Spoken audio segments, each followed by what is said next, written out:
In AEW Fight Forever, we're going to go through some awesome customization and extra things that we have found in the game so far. Things you gotta try, and some stuff that we've discovered along the way. Let's get right into it, talking about entrances. Whether you're using a custom creation of your own, or you're gonna go and change MJF's entrance from the music, the Titantron, the motion, the pyro, the extra bits in there, you can change everything, which is pretty cool, and you can do it really easily. One of the things we've noticed is that through entrances, the entrance videos, there's a lot of updated ones, retro ones for AEW wrestlers, where Orange Cassidy has 2 versions of his Titantron, Pac has 2 of them, Lance Archer has 3, Miro's got 2 different entrance videos, and MJF's even got 3 of them in here. And I thought Kenny Omega had a lot of entrance videos in here with 8. Turns out Chris Jericho beats him with 9. Kind of see who's ahead in the pecking order there. I'm just kidding, but there's a ton in here that you can customize. You can use in-game cash to unlock some of them too, very, very easily. But I like this as an option. There's so much in here for their videos, from stuff for their entrance videos that they had when they first came into AEW to their more current stuff. I did want to shout out Chris Jericho here for you to check out, because Jericho has some very interesting ones. His Titantron, like Chris Jericho #1, is his Lionheart one, which is awesome. But the second one is his WWF debut Y2J Jericho inspired Titantron. You got Jericho's original one, you've got his New Japan ones. It's a really nice touch by AEW by throwing all of this in. Now, the other thing you can do in the game is that if you hit the D-pad in different directions, you might get some alternate filters for the entrance. They could be pre-assigned, but you can also go in and obviously add your own. You can do some cool ones, like we have a black and white filter here for MJF for his entrance. You can give him like a shaky cam entrance too. The cool one that I like is that we actually can get a widescreen for their entrance. It gives them a more cinematic look. I'm all for it. The other thing you can do is you can add and remove objects that they have in entrances. So for example, in here, you got a huge list where you can add in like the balloon blow-ups for different entrances for lettering. You even have MJF lettering here for his entrance. So you're customizing it a little bit for each individual wrestler, which I do like. But this makes it good for Kenny Omega, for example. I think it's funny at first that he has the girls with the sweet, like the cleaner girls in the background for his entrance, but you can actually go in and remove those for it. And also under music, you have Kenny Omega's Battle Cry theme. There's also Battle Cry Symphony in here. So you can really start to customize them a lot more. So Kenny's entrance now, I have Battle Cry Symphony, his Kenny Omega entrance motion. Pick any one of the Kenny Omega entrance videos to go along with it. There's different hand gestures you can assign to every single wrestler too. Again, the props or the objects they have available or the ones that you unlock, you can add and remove them to the stage. So you can make it more gimmicky and more silly, or you can strip it down and you try to give it a little bit more of a realistic look within an arcade game. And like I mentioned, Chris Jericho, we can go in and customize him too. If you want to give him Judas, you can give him that. You can change up the music too. If you want to do like an inner circle theme, you can. Entrance video, like I said, there's 9 of them in here. So I went with Jericho #2 to give him a bit of a throwback look. So within creation, while it's limited, and I talked about this in the review, it's got limitations to it, but what is there? I really do like how they approach this. I like how simple it is, easy to use. The advanced options are fun. And it shows me that they could really build off of it as they keep updating the game. The other thing that they've included here, and I did a quick little video, I'll put it in the description below for you to click on, but it's walking through WWE inspired finishers that you can do right now. So whether it's an existing wrestler or your custom creation, and you're gonna assign the moveset and you go to signatures and finishers, head over to finishers, because there is a list that is in there that's 15 to 20 deep right now of certain moves that are definitely used by other wrestlers. And as an example, you got the bank statement, you got Batista Bomb, and you got the figure 8 that are in here, and the list goes on and on. And like I said, hit up the link in the description to watch that video. It's like 2.5 minutes. So customizing existing wrestlers is fun, and I'm enjoying doing that, giving them a few different looks or just trying to do all this stuff with the entrances. But one thing I do want to note is that if you have an existing AEW wrestler in Road to Elite, you can't modify them while they are assigned in Road to Elite. Once you've picked them and you're currently doing the career mode with them, like I am with CM Punk, I can't change anything about him in Exhibition outside of the career mode. This is a bummer. It should just transfer over, or if I make changes to him in career mode for his appearance, I should have it then applied and carry over into Exhibition. It's a little bit of a wonky detail in there. And I mentioned this in the review. You also can't have multiple saves for career mode. You can only have one right now. And that is a big problem to me. Now, speaking of career mode and Road to Elite, throughout the mode, you are going to take pictures with different wrestlers and stuff. And you got this snapshot album. When you go over to the tab for Road to Elite, click on the snapshot album because it's a helpful way to show you how much you have progressed in the mode. Also, what photos are you missing, because that's going to help you earn more bonuses, more cash along the way, and making sure that if you want to be able to 100% things, that you have completed this. So if you feel like you're going to be missing stuff for completion, double check your photo album. It's a good way to see the road and the path that you are on with your current career mode. And we got to give some love and attention to options. I always love digging into this stuff to see if I can find anything, and there's not much, but there are a few good things that I need to tell you about.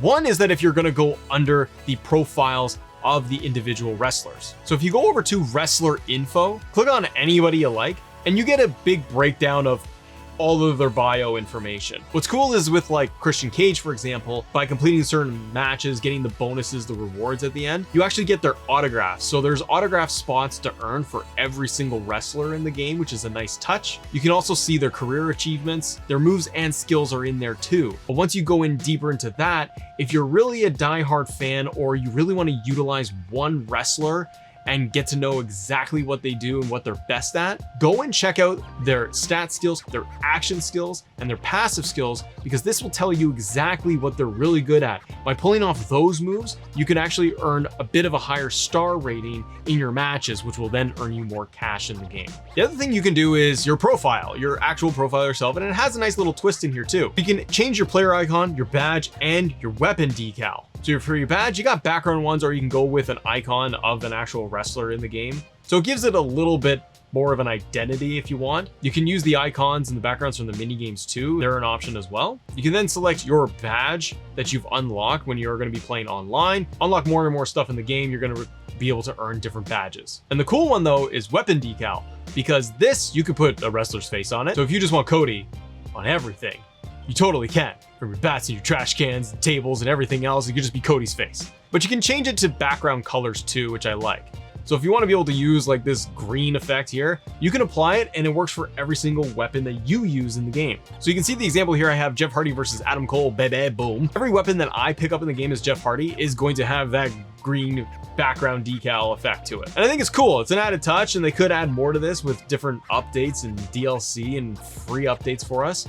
And they could give us a little bit more customization, which I'm here for. There's so many weapons in the game, but this is kind of a fun touch too to make it extra goofy. Now you may already know this, but if you got the game or you're about to get the game and you're earning cash, one of the first things you can do is unlock some wrestlers. If you head over to shop and then all the way over to more items, there's day one unlockables in there. Cody Rhodes, Aubrey Edwards, and the Young Bucks have alternate attires assigned too. You can unlock these by using the in-game cash that you earn by playing some matches, and your first couple of matches you'll earn money right away. You can do a couple of matches and then you'll immediately be able to unlock these characters. Now if you are setting up some of your matches, you have the options menu. Now it doesn't give you the detail that you probably want, like me, where I want to be able to have a submission only match or just be able to have first blood, toggle that on, have no pins available, things like that. The game doesn't let you do that. That's one of the downsides that I think that is with this. It doesn't give you that level of customization, which seems pretty simple. But there are some things I want to highlight here in the options menu. From here, when you are going to start a match, or just from the main menu, you can do this too. But if you go all the way over to the match details, this is where you can toggle blood on or off. You can change your difficulty for the individual match. So if you're trying to earn cash and you want to go up to elite level, you can do it for that specific match. It's a good way to earn more cash. Your entrance guides, the HUD guides, the player indicators, special effects. You can reduce the camera shaking. You can also change the referee. So if you don't want Aubrey Edwards, you can change her out and you can assign Rick Knox. And you can do this for each individual match or by default from the main menu. The other thing is that with your controller for haptics, for me anyways, on PC, it was default as off. So go in there if you do want to have some haptic feedback for the game. You can go in too from here and you can also customize all of the controls. So if you find a better layout that works better for you, you can totally change all of the controls in the game. Now, I mentioned the Young Bucks having those alt attires, those preset attires for day one. There's more of those in the game, and it's kind of random here. It's not everybody, it's a few. One of them that you can unlock with your cash is going to be Britt Baker. That's going to be like day one, you're going to be able to get her in there. What you do is you go in to modify the wrestler, the existing one, you'll have their original attire and a new preset. When you select new preset, you can assign one and you'll see the extra attire too that will come up that's considered an epic attire. Same for the ones for the Young Bucks that we purchased with the in-game cash. You can now assign them for the second slot. And you can rename the preset too if you want to name it a specific attire. Kenny Omega has this too, and he actually has a couple. So he has his original attire. There's also a white attire, and if we add more presets in here, you can see the other ones that are available. So technically, Kenny Omega has 4 attires ready to go in the game. These do not need to be purchased with in-game cash at all. They're just there. I really think that with this game, this is probably one of the areas that AEW Games, THQ, are probably going to lean on a lot. If they're not going to be able to give us this huge, robust game with all these different match types and modes, this is one area in customization that I think they can very quickly, easily service fans. If there's a new pay-per-view or we just had Forbidden Door, you got All In or All Out, wrestlers are wearing certain gear, they can look at all of that and then try to upload it into the game in another patch. And that way they can just keep feeding the game with these rare or epic attires or the pieces for them and then use the in-game cash to be able to buy them. So you don't feel like you have to buy anything using your real money. The in-game cash is easy enough to earn. It's definitely something that I see them doing. All right, let's talk about title belts. Title management specifically. If you select the options button, head over to championship management. This is where you can manually change and assign the different title holders for men and women. So if you want a more accurate roster with accurate champions, you can totally do that and it looks great. But we can also get very silly with it and we can make CM Punk mega champion. So if you assign your wrestler all the belts, they come out with all the belts. Hello 2K. Double title entrances seem difficult, but our arcade game here allows us all belts. Strange. This is fun and it's silly and I love it. There are some things that you can and cannot do. So if I have Cody Rhodes, for example, as my multi-mega champion, and we're gonna put the AEW title on the line, going up against Britt Baker, who's also a multiple champion. If we put the AEW Women's Championship on the line as well in this, in an intergender match, it won't allow you to do that. Men cannot be the women's champion, but the women can be the male champion. So if you just turn this off for Britt, that she's not gonna put a title on the line, you can have a men's world title match or any title match. We have the belt collector of Cody Rhodes versus all champion Britt Baker. And if she wins, she gets the AEW World Championship. Now we can actually have a match where we have Britt versus Jon Moxley for the AEW World Heavyweight Championship, and she comes out with all of her belts, men's and women's. And the women have the ultimate advantage because you can go in and assign any female wrestler as champion of all champions, and they come out with every single belt in the game. That's your ultimate mega champion, and that is the AEW review that we just posted. Go check that out, subscribe to the channel, click that like button. I'll see you on the next one. Bye.